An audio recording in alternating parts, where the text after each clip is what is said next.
Good morning to those of you that are in South Africa and across the world. We're so happy you've joined us at American Jewish University for what I know will be a phenomenal morning and afternoon. I am actually, Julia, you're in the evening, so I should say good morning, good afternoon, and good evening. I'm so delighted you're here. This is a busy week because it is not only the week leading up to Rosh Hashanah, but I think it's an especially busy week for the two of you because there's a small award show that's going on Sunday, something called the Emmys, something like that. And I think it's supposed to be an Emmys like no other, correct?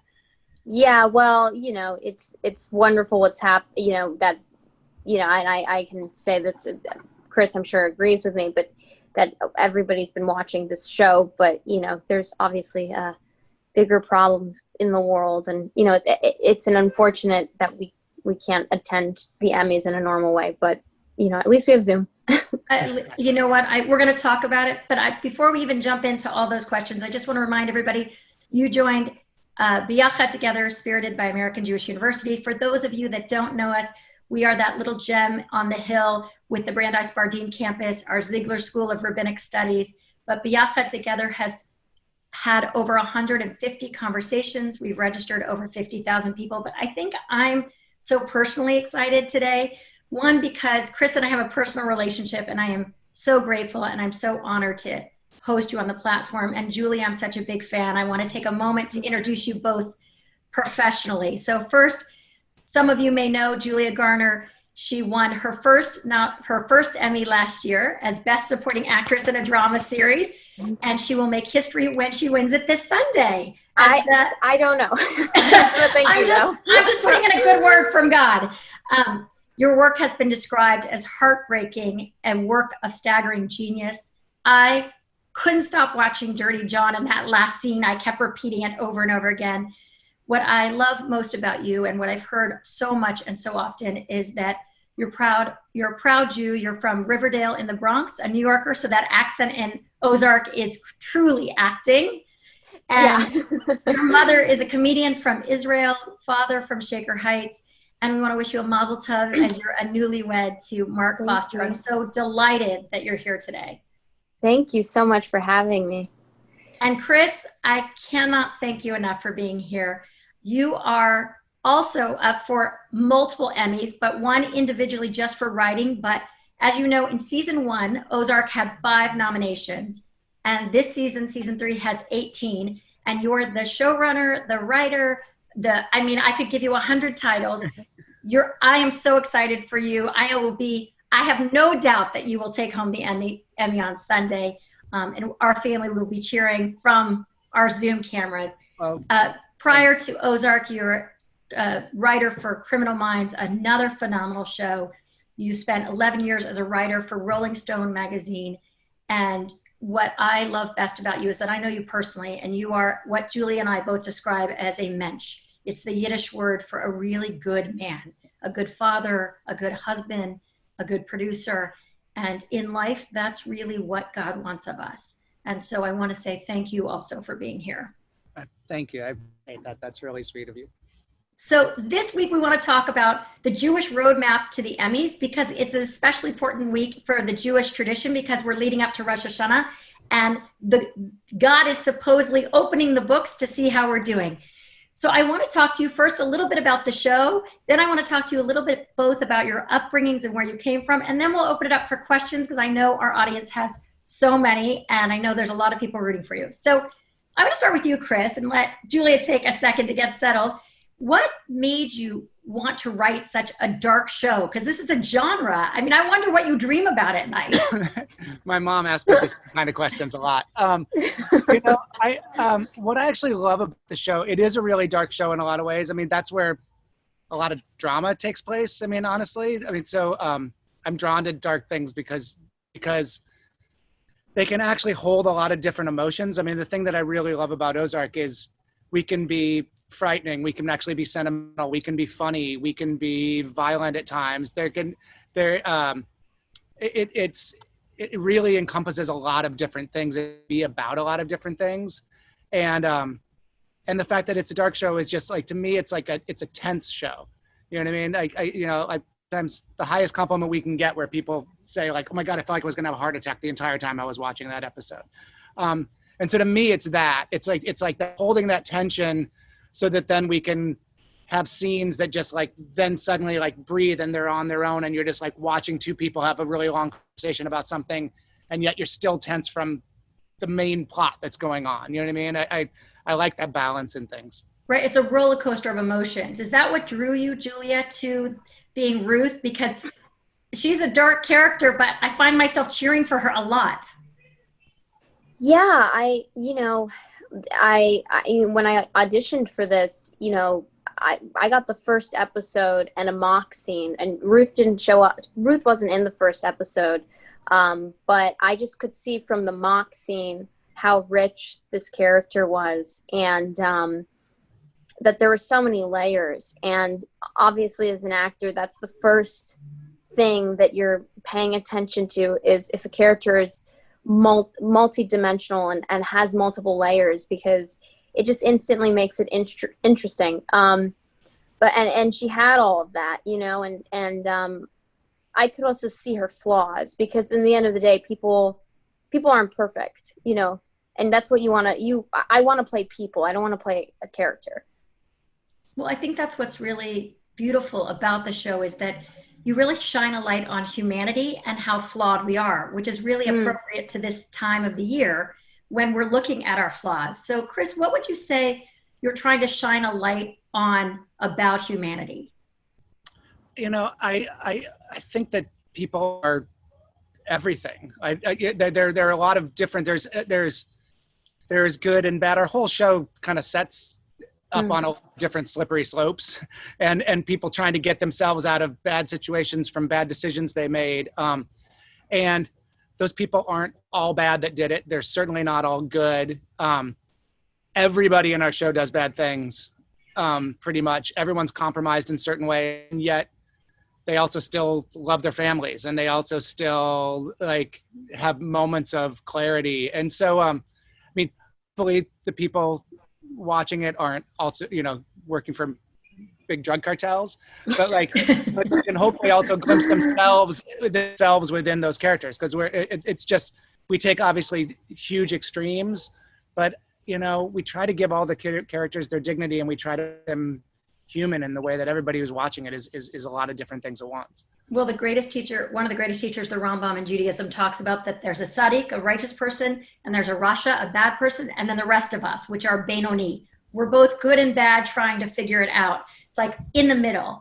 So you referenced the drug trade. There's this genre of shows, Breaking Bad, Better Call Saul. They're all around the drug trade. Is this sort of like the worst pit of America that we should be focused on? And is this a commentary on that?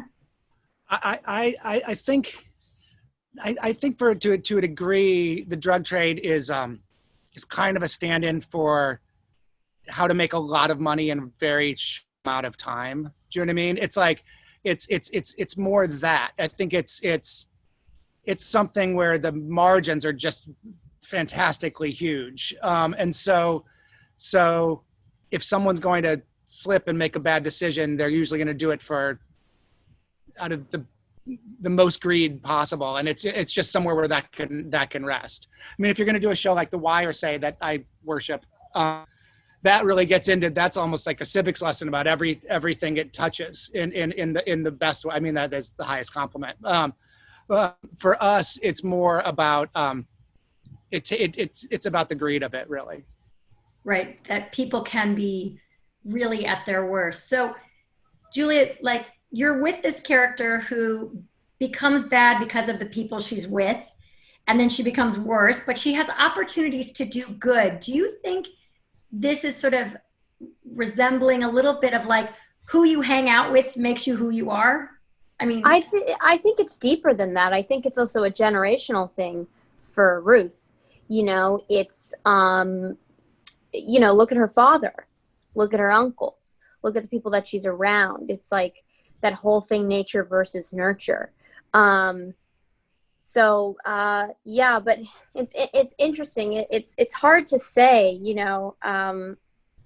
I when I think about Ruth, and obviously this is, we're talking about Judaism too, but it's like, she has none of the 10 commandments, like at all. Like none of the characters have any of the 10 commandments. Now, I will say, I tried, that's what you try to do as you want to have the 10 commandments, but Ruth definitely doesn't. And I know that all the other characters don't either. But it's the first thing that you learn as an actor is not to judge your characters. And that is my job. Is I can play me, Julia. I follow the 10 commandments, but my job as an actor is to not judge my characters who might not follow the 10 commandments, or might not, who aren't mensches in the world, So I can't. My job is for people to watch the work, and you don't have to like who I'm playing, but you have to at least understand why I stole the money, or why I did that, or why I did some horrendous act. You have to at least be willing to want to understand why I did it. Well, I think I think is beautiful. I think, first of all, I think Ruth Moore did not go to Hebrew school. And even if we learned nothing in Hebrew school, we learned a certain set of values, right? And I think she missed that day in Sunday school. And one of the questions I was going to ask you is what she would say about your Jewish identity. But I think you touched upon something else, which is that our job is to figure out why people do what they do, and to suspend judgment. And one of the greatest assets in a person's character is to not be judging, right? That's what's so hard. And I think it's interesting, Chris, because you force us in the writing to like some of these bad people, which is much harder, right? I'd like to say, she's terrible. She has no value. She's a terrible person. Why did you write her? But that's not how the viewer watches it. No, I mean, it's art. It's not, we're not writing editorials or speeches. So we want these people to be able to walk around in the world, and Julia said it just right. It's like, as writers, we don't want to judge them. As actors, you don't want to be judged characters. I mean, I think what's so special about Ruth is she's this really tough, like almost feral creature, except Julia plays with this, like, there's a sadness and a real vulnerability to Ruth. And yet she's also this like tough, small girl in this world of men and kind of like kicking butt. And so it's like, and that vulnerability makes you love that character. And that's a really hard thing to pull off. And if we write to it too much, then it's just too much. You just have to trust the person who's playing that role. Like, she does it so well that she takes care of like most of our job. Basically. I wish you guys could see how much they are so kind to each other. I wish everybody spoke to each other this way. And now, Chris, I have a question for Chris. Oh, go for it. Do you think Ruth is a mensch? Because you're saying all that. I don't think so. I mean, there's no... That's everyone's goal. Like, one day when I have kids, there's only two things that I ask for, is that they'll be healthy and that they'll be mensches. Everything else, Do you think Ruth is a mensch? I don't think she is, but I think she's getting closer, actually. Okay. That's a little hint of what's to come in season 4. Well, but like, I think she wants so badly.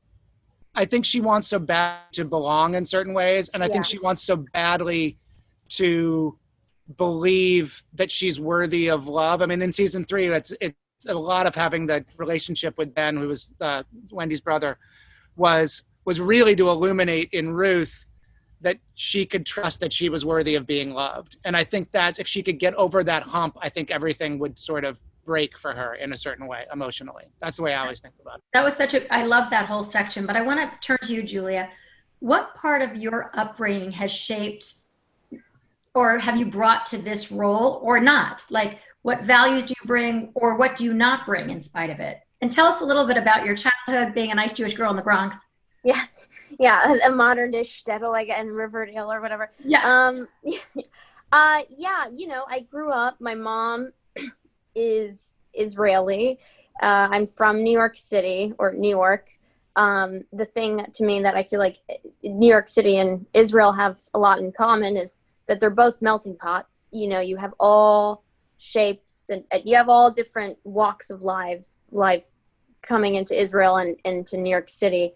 And, you know, I grew up, I didn't grow up very religious, but I grew up, you know, as my grandma would always say, as long as you follow the 10 commandments and, you know, you have important then that's you're a good Jew. So, yeah. Right. I was going to say, we try not to have observant Judaism have a hold on what is Judaism. Yes. Judaism is a way of being in the world that informs everything you do. And I think you as an actress are really portraying Jews, not necessarily in the character, but in the choices you're making and doing very excellent work. You're really portraying Jews in the spotlight in a positive way. So your grandmother would be thank you. And you know, and I grew up going to Israel my whole life. You know, my mom's family, her sisters and my cousins, they still live there. Yeah. So, and I grew up in New York. Everybody, even like my doorman, he's Dominican. Like he's like Jew. He uses like Yiddish words. I mean, like what everyone. Said, when we were talking earlier, you're like, Chris is Jewish, and I would say the same thing, Chris. You've got like, I wasn't sure when we first met if you were Jewish or Jewish. I know. Listen, my dad. I'm gonna be honest. My dad wasn't born as a Jew. He's not a Jew, but he's probably the most Jewish person you'll ever meet. I mean, he's Jewish. Right. And sometimes I think people that choose it are our greatest assets to the Jewish people. And I was going to ask you, I was going to turn to you, Chris. You know, I know you have a faith and you've had your own journey. Can you tell us a little bit about where you're from and how you became the writer that you are? I'm from Omaha, Nebraska, and there's a lot of Jews there, by the way. Yeah, there's like 4. Warren Buffett. Oh, and not Warren Buffett. Warren Buffett's best friend was Jewish, a rabbi. Yeah, no, it's actually there is actually a fairly prominent Jewish population in my high school, but my family's all still there, and it was a great place to grow up. But I in terms of the writing part of it, I think my parents were really good at sort of giving me the world, at least theoretically, even if I wasn't out in the world. And so when I went to school on the East Coast and then I went to New York City right afterwards, I was just sort of happy to throw myself in, and I wanted to see as many things as possible and meet as many different kinds of people as possible. And, you know, and that was really, my parents are from 2 very small towns in Nebraska, but they kind of offered me the world in a way, and kind of like pushed me out into it in the best possible way. Well, I think that's a tribute to them, because you've not only brought that wisdom from Nebraska, but you've shared it with the world and in your art. So thank you for that. Let's turn for a second about the themes of sin and repentance, which is why I originally reached out to Chris, you and Julia. You know, Chris, you and I first talked, I said, oh my God, you must be Jewish, because repentance in the Jewish tradition is that given the opportunity to sin again, it's not that you don't think about it. It's that given the opportunity, you don't do it again. And what we see in Ozark from each of the characters is every time they're given the opportunity to repent, to make what we call tshuva, like a full change, the last second they turn back to evil. So what are your thoughts about sin and repentance and what's going on in this show?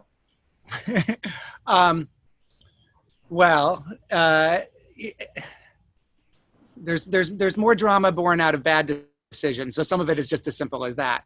But honestly, I think there's a clean way out for the birds in this whole thing, which is just to confess and take their punishment and move on. And they've had different offers, and Marty had a good offer in season 3. Yeah, I thought he was going to take it at the end, and I thought, then there's no season 4. Yeah, and I think what's interesting to me anyway is the deeper in they get, the more that they feel like they've got to push through and win, because otherwise it wasn't worth it.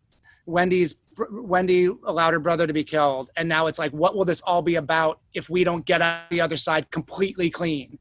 And so instead of sort of like trying to like rebuild in stages, they're trying for the like absolute cleanliness, the full win instead of the partial win, which is what most people do building back their life. We all make mistakes. I mean, not on the criminal scale like this, but and then we move on and we sort of admit we did something bad or just admitted a mistake, whatever it is. And the deeper in they get, the more they feel like it has to be an absolute pure win, or the sort of, small cuts on their soul aren't worth it. And so that's what you're watching. They're gambling.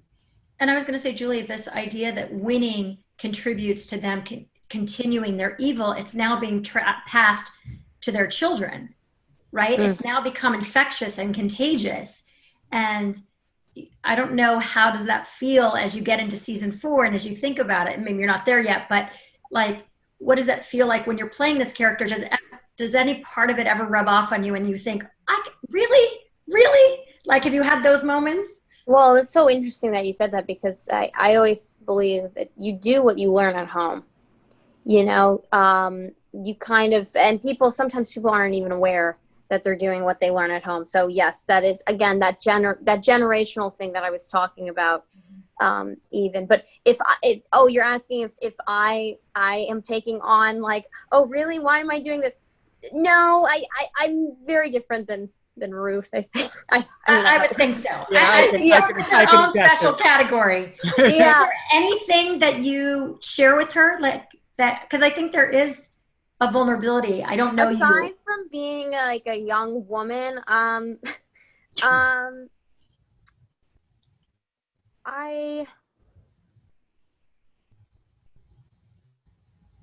guess I mean, I don't know. I think I understand, I think Ruth's main thing is she feels like a lot of times she's not acknowledged. Mm-hmm. And I think giving acknowledgement to someone is probably one of the most important things that you can do with people. I think acknowledgement is so important, and to give that to people. And I think a lot of times she doesn't feel acknowledged. And I think that's a horrible feeling. I don't know. I mean, I'm very different than Ruth. The only thing is that I can understand is, her emotions. 'Cause I guess, we share the same emotions because I'm playing her. So when she's ashamed, then I feel ashamed for whatever reason. Also, Ruth's sort of motherly when it comes to like Wyatt and 3. Like there's a streak in her that's kind of like that. And Julia like takes care of all the people around her. Like she's like den mother with everybody down on set. And so there's a little bit of that quality that seeps in there, I think, too. Yeah, there was season 1, there was all those boys, and I was like making them food and doing their laundry like every weekend. You're like, I feel like the den mother has to be sort of the older wise lady on set, and I love that it's the young, young woman. And what do you like to make on set? I'm just curious. Pardon? Is there any specialty you have that you make? I mean, people always ask these questions. Oh, I don't make anything. I mean, when they would come over this was season 1, when they would come over to like my apartment or whatever, and I would just make them any sort of food, and they're men, they were happy for like a home cooked meal. So they were super excited that I would make them like eggs or something. I don't know. It was like a few years ago, but they were just, they would come over and do their laundry and stuff. So. Right. And I think you reference it like it's a family, right? After you've been together, you've seen each other's kids grow up, you see each other. I mean, there's something to being on a set together and doing a show that's so successful. And it seems like, so I want to turn for a moment to some of the questions, and a lot of them are very detailed questions about episodes and what's going on. So I don't know if I'm going to go into detail, especially Chris, because I'm not sure you can tell us, but I'm going to start with the first one, which is why the Ozarks? And is this a commentary on small town life? And if you can bring the corrupt big city to the small town, or is the small town already corrupted? And then our job is just to, see what can flourish there. So the simple, boring answer I actually didn't write the pilot. I mean, I've run the show since the beginning, but I didn't write the pilot. A guy named Bill Dubuque did, who's a great guy and great writer. But Bill still lives in St. Louis, and he grew up during college, like working in the lake of the Ozarks. So I think it was a very evocative place for Bill in general. But then I know from day one, as we started writing the rest of the show, for me, I'm always interested in class, and I did want these people coming from the city in Chicago, coming into this place and making assumptions about what the locals would be like or not. And we sort of talked about the birds as like an invasive species in the Ozarks. And by the end of the series, all the people that would still be around if they hadn't ever come, or all the things that might not have happened if they'd never come. And also what happens when those sort of like outsiders come there and then become locals themselves after a certain amount of time. How does it change their makeup and their view of the world? So that was very intentional once we started it. But the Ozarks was just because Bill wanted, never sort of seen that place or a place like it depicted before. Well, it's interesting. We did a week on the fascination with Haredi Judaism, with the very religious sects of Judaism. And there is sort of a curiosity about the other, what we don't experience. And the Ozarks is like another other that we talk about. And so I think there's a curiosity about that. A lot of questions about the therapist, the role of the therapist. And I think it's because we have a lot of audience watching that are therapists. That's a common Jewish profession. So first my mother's a therapist, by the way. Right? Like it's and everybody, I have 25 questions. Like, why was the therapist bribed? Does any of this rub off on you? So I'm going to start with first, what's the genesis of the therapist being bribed? Because I mean, those were my favorite scenes, by the way, this season. She's amazing. She is amazing. There are it's also was my parents' favorite scenes too. Like my mother's a therapist. Scene where she drives up in the car and it's her and Jason. I've seen that scene 50 times because I'm in the editing room all the time, and I laugh every single solid time I see it. It's crazy. And you're like, no. The genesis for it, I actually not ever said this, and it's too bad he's not this. Jason gets credit for that because Jason and I had breakfast one time when I was just saying like, here's more or less, like I always kind of tried to talk him through a little bit of what we're going to do in season 3. And I said, I'm really interested in doing this character of a therapist who gets way too involved in their life. And I just said, I think it's just ripe for something really funny. And it's like, they just get too close and they insinuate themselves into their life. And Jason's like, I've been trying for years to try to do a movie about a therapist who takes bribes. I'm like, can we do that? And he's like, yeah, I'm never going to do it. And I was like, and I was like, then I'm taking it right now. And we just folded it into what we were already talking about. And there was one writer in particular who always got upset, who was like, but then, when it was when Wendy bribed her too, he's like, oh, she really have to take the bribe from her too. I'm just worried about her integrity. I'm like, well, we've already left with her integrity. So it's, Also the yellow Lamborghini was just so funny. Well, I was going to say there's a lot of humor. Like there's this balance between dark, I mean, murder and briberies and terrible, right next to a lot of funny, like her driving up in the Lamborghini. And you're like, really? Was that a good choice? Yeah, right? I felt like coming out of season 2, season 1, there was more humor. There were some things that got cut on the page and some things that we filmed and got cut. Because I think Jason was especially worried. We've talked about this a bunch, but that because he was in it, people were going to like come to it as if it was a comedy, and he wanted to make sure people knew we were a drama, and so we used to talk about that. And then season 2 was just by the nature of the storytelling, just darker, just where we were in the thing, and so I really wanted season 3 to be just 20% lighter. And Sue, the therapist, was a perfect avenue for that. Well, and I think your colleagues have really noticed the difference in season 3, because like I said at the beginning, season 1 was excellent and got a huge audience. You got 5 nominations. Season 3 got 18, because it's rare that the seasons just keep getting better and better. I mean, people are literally waiting for season 4 to come out. Was it intentional to give Ruth a biblical name?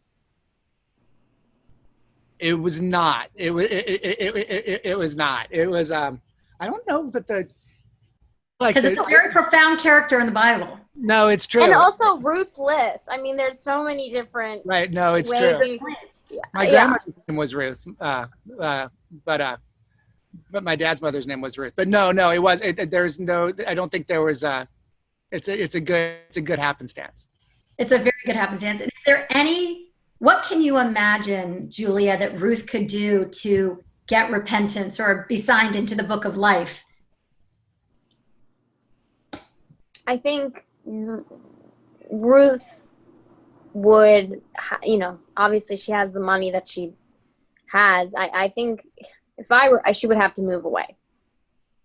She has to move away from these people. Yeah, and just start over, move away. I mean, there's too many reminders, with her uncles and with her father and just everything with the birds. It's just too much. I think she would have to move away. If I were her, I would move away right away. What's interesting, because in Judaism, there's a teaching that you are who you surround yourself with, right? Yes. So if you're surrounded by people that all do evil and you're just a little bit better, you think, I'm not so bad. But if you are surrounded with, example, if Mother Teresa is your friend group and her friends, then you're constantly striving to be better. Well, I don't think Marty I don't think the birds, I'm not even going to just single out Marty, because I actually think I think the birds don't bring out the best out of Ruth when she was already kind of, her behavior was questionable sometimes because, her background and everything. And is one bird worse than the next? And is it remain to be seen with the kids? I don't want to push Chris, but I feel like the kids are going to trump their parents. Chris, I don't know. I feel like for Ruth, I feel like you would know this answer. I feel like Marty's bad at times, but I feel like her and Marty kind of understand each other more. I mean, you have to understand. I think there's a real love on both sides there. Whereas like with Wendy, I think Ruth is another version of Wendy in a certain way. Yes. And sort of where Wendy came from. And so I think recognizing that in each other, it's almost has to be a zero-sum relationship because of it, I think, unless Ruth would totally acquiesce to Wendy, and Ruth's never going to acquiesce to anyone. So I think there's just a lot of stuff in there, I love how I'm nodding my head like I know. I'm like, she would never acquiesce to her. But I also think, too, that Ruth doesn't know, Ruth only grew up with men around her. She didn't really grow up with women. So she doesn't really know how to be around women. Even if she wanted to, she just doesn't know how. Yeah, I think that's really true. I think that's very true. And I think she's learning, right? I think But she knows secretly that oh, hello? Hello? I don't know what happened there. I don't know what happened there.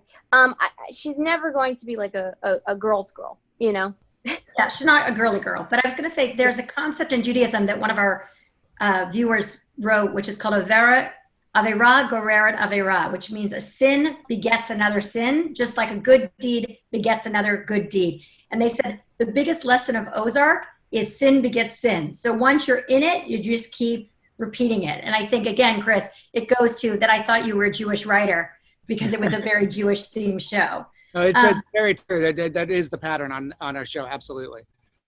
Someone said to me, how much research did you do on Missouri gambling? Because they know a lot about gambling in Missouri. I've never even heard that question, but. We talked to we did a couple conference calls with all the whole writers with the Missouri Gaming Commission a couple different times. And then we actually hired a lawyer who does tons of work in the gaming industry in Missouri to be on retainer just to answer questions for us that all of season 2. So we did a fair amount. Yeah. I mean, you don't want to get it wrong. I mean, we're stretching the bounds of truth in various ways. And there'll always be things with timing, like, wait, how did that happen that quickly? Those kinds of things just have to exist in storytelling sometimes. But we want the foundation of it to be right. So. Well, and I think that's what's rings so true of it is that you've done the due diligence and that the details are there. Tina Lowenthal writes, so beautiful. She said, I think Ruth is extremely resilient and loyal to those she loves. And she is a mensch because she's continually trying to help those she cares about. You are clearly an optimist, Tina, right? So I think the question. Thank you, Tina. Yeah, I was going to say, Tina Lowenthal, that is a very kind reading, and you will be sealed in the book of life. One question I have is redemption possible, and is it coming? Right? Is redemption possible? Are we going to see that these people are going to be redeemed? Are they so deep in that there's nowhere left to go? Personally, I feel like redemption is always possible. You know, so that doesn't mean we're necessarily going to see it with them. I'm not saying we don't want you to give it away. I'm not saying we are or we aren't. But I do think that I do think it's possible, and I do think that for all the bad decisions that they've made, you know, I don't think they're terrible people, but I think they've done some terrible things. So, you know, that I just tend to be a person who thinks you could, there's a way back. There's always a way back. Okay. Again, going to the point that you're Jewish, because there's a difference between what you do and who you are authentically. And Judaism really struggles with, what does it mean when we do bad things? Does that mean the totality of us is bad? Or does that mean that we do bad things and we have the possibility to also do good things, right? And people on their deathbed have the opportunity to do vidui, or a confession, which we'll do at Yom Kippur, with the idea that they can redeem themselves. So again, Chris, great question that I think is, how did you get so good about writing about evil women when I know the women around you and they are good? That's a very good question. You know what's funny is it wasn't, there's such strong female characters on the show, and I'm really proud of that and happy with that. It was not it wasn't like a mission statement in general. It just very organically happened. Do you know what I mean? We were fascinated in the writer's room. We were fascinated. Ruth was our favorite character in the writer's room. Even before Julia was cast. I've said this before and Julia's heard it, but like, it would have been heartbreaking if whoever we cast wasn't great, because we just loved the idea of the character so much. And then Julia was better than we ever could have imagined. And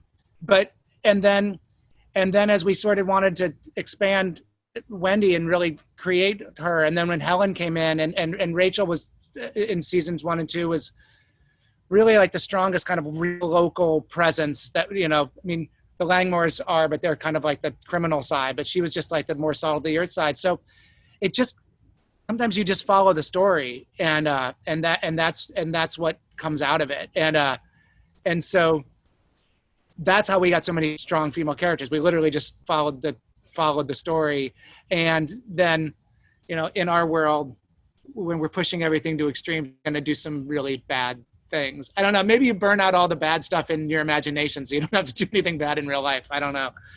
Well, I've always thought that about, you know, writers, that it's like all their fantasies are played out on the screen. But I know you. I think you're a very kind, you don't have any semblance to the writing, you know? When I worked on Criminal Minds and I had to do like stories about serial killers, my mom would literally call me up and be like, "Oh, how do you do your research?" And I'm like, don't worry, Mom, you didn't fail. I swear to God. It's just right. It's like, Mom, I want to reiterate that I'm really good, right? Yeah. Julia, there's a lot of comments, a lot. First of all, how talented of an actress you are. And I think Chris has said it, that you've taken a role in the writing and take it to another place. And I think you've been recognized for your peers. You'll be recognized again. But everyone is asking, are you going to play Marilyn Monroe? There's like literally 30 comments. I don't know if there's a movie coming up. I don't know what it has to do with anything, but Marilyn Monroe has come up that you must be her. No, I mean, no. And even if I ever got an opportunity or an offer for that, I don't think I would turn it down, because I mean, I can't live up to that. There will only be one Marilyn Monroe, you know, so no. But that is a very big thank you. I think there's also a lot of comments about the accent, because people are surprised that's not your accent. And by the way, I'm like, how are they asking if I look like I'm wearing like a pajama sweatshirt? Like, I look terrible right now. By the way, in Dirty John, you don't have that accent. So I knew and in the Americans, you don't have that accent. I have this, I talk like this in the American. I don't know. I think for a while, people didn't really know where I was from for a while. And I feel like now they know where I'm from more. But yeah, I love doing accents. I personally have an easier time doing parts where either A, I'm in an accent, or B, if I'm not in an accent, maybe I'll have some sort of hair or wig. And there's something that's mentally like that. I go home and I'm myself, you know, I'm not talking in an accent, like, you know, so I can kind of, because sometimes it can get very lonely when you have like a really hard day at work and you're emotionally in an emotional state all day as that character, and then you go home and you bring that when you go home. But when you have an accent or a wig or some sort of real transformation, it's like a weird cost. You're taking it off and you're kind of getting a break a little bit, you know. It's like being able to compartmentalize different aspects of yourself. Yeah, and it keeps you grounded, so you're not gonna completely like lose your mind, I guess. I don't know. You're very grounded. I mean, I can hear it in every word, and I know, Chris, I mean, you're deeply grounded and you've been in an industry for a long time. I'm gonna ask you guys a couple quick closing questions. First of all, what should we expect in season 4? Chris? I had to ask. A million people ask. The answer can be no. It's all, but you can tell the launch date. I'm like, I would want to know what's happening in season 4. What's happening in season 4? I know. Chris? You're actually going to you're going to see the first 3 scripts soon. But we're hopefully going to start filming. With the plan right now that is we're going to be starting to film in early November. But on 4, I think what you're going to see is you know, for the birds, their theory, which was Wendy's theory and not Marty's, but they're going with it, is like the only way forward is through. And so they're going to have to kind of go to the very heart of it to figure out if they can come out the other side and to figure out what they even want.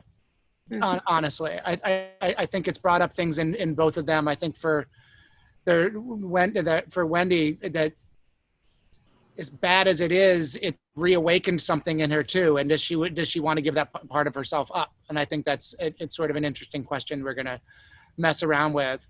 And I think for Ruth, and Ruth's kind of just growing up. I mean, season 3 was about her thinking she wanted to be a bird and realizing she actually wanted to be a Langmore. And now she's going forward, and we start the year. It's you know, what you would guess from where we ended season 3. She's going to be working suddenly in crime with Wyatt and with Darlene, and is like, is that really what she wants? Is that, I mean, she wants Wyatt, and he's the most important person in her life, but does she want the rest of their life? And does she actually have to extricate herself from the birds entirely to grow up? And can she do that?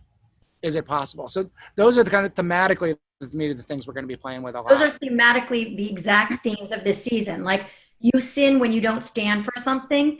You sin when you don't be who you are, because God doesn't want you to be anyone else. And wrestling with those questions is exactly what we're supposed to be doing this holiday season. So again, we're going to the Jewish. Eat it up for you. Yeah. Couple of things. We binge watch Ozark. I want to know, Julia, what do you binge watch? Well, you know, it's. I mean, obviously, I love Ozark, but this year, other than Ozark, Succession was great. Morning Show was great. But then, you know, I have my fair share of, like, you know, reality TV that, you know, when I'm like very stressed out and shooting, like Housewives, it's embarrassed. But yes. So don't be embarrassed. There's a reason it's very successful. A lot of people are watching. Well, this is the thing. Everyone's like, "Oh, you're in such interesting TV. What do you watch?" So, but I kind of watch everything, you know. So right. I have a subscription to People Magazine, and I'm a rabbi. So yeah, I watch everything. Again, it's from, like, you know, again, like Succession and Housewives. But now I'm currently watching I started that I watch a lot of docs too, docu-series. I love a docu-series. So I'm watching. Chris, have you seen the NXIVM doc on HBO? No. It's really good. Is it good? Yeah. And Chris, what have you been watching? We're going to watch the NXIVM one. What have I watched during this last 6 months? I'm a huge fan of Atlanta, but it hasn't been on. But I watched The Great, which I thought was really, really, really well done, like incredibly well done. I thought Normal People was really well done. I'm watching Rami, which I think is really, really good and sort of brave storytelling. Those are the biggies right now. Those are the ones My Brilliant Friend on HBO with from the Ferrante novels. When I just thought that was beautifully done too. So and sports are finally back. So like that's my equivalent of Julia watching The Housewives is like watching. You have to Center, you know. You have to contact Mark. That's all he's watching. Right, the U.S. Open. The U.S. Open's already on. I can see the U.S. Open like out of the corner of my eye. You know, yeah. I know, I love it. So just a final thing. First, I want to thank you both. It was really tremendous, both to see the insights into Ozark, the relationship to Judaism, but also just how grounded the two of you are. If we have any say, you're both getting Emmys on Sunday. We'll all be there cheering, all 1,000 of us. Before Sunday, you'll have Rosh Hashanah. We want to also wish you a happy and healthy new year. Julia, do you have any plans of how you're going to spend Friday and Saturday? Well, hopefully I've been working every single day from Monday through Friday. So, but hopefully on Saturday, I'm hoping that I can get to spend it with my family, just depending on, with the COVID stuff, because I'm in the middle of work. I don't want to get them sick, but, maybe I'll get tested before and we can spend it together. So. Very nice. And Chris, I have a feeling your family will be somewhere around our family because we so enjoy your old family. Exactly. And we love celebrating holidays with you. I just want to say to both of you, we want to wish you a happy and healthy new year. It's been a very eventful 2020 thus far. And as we go into what we know as 5781, I can't think of a better way to launch than with this celebration of what's really great work in the world being done by people that are really grounded. And I feel so blessed to know you both and to thank you personally. I know our audience is thrilled and couldn't be more happy that you joined us today, especially in such a busy week. Thank you both. Stay well, be well. And I want to thank everybody for tuning in. We look forward to seeing you all week with holiday hacks for Rosh Hashanah. Thanks so much.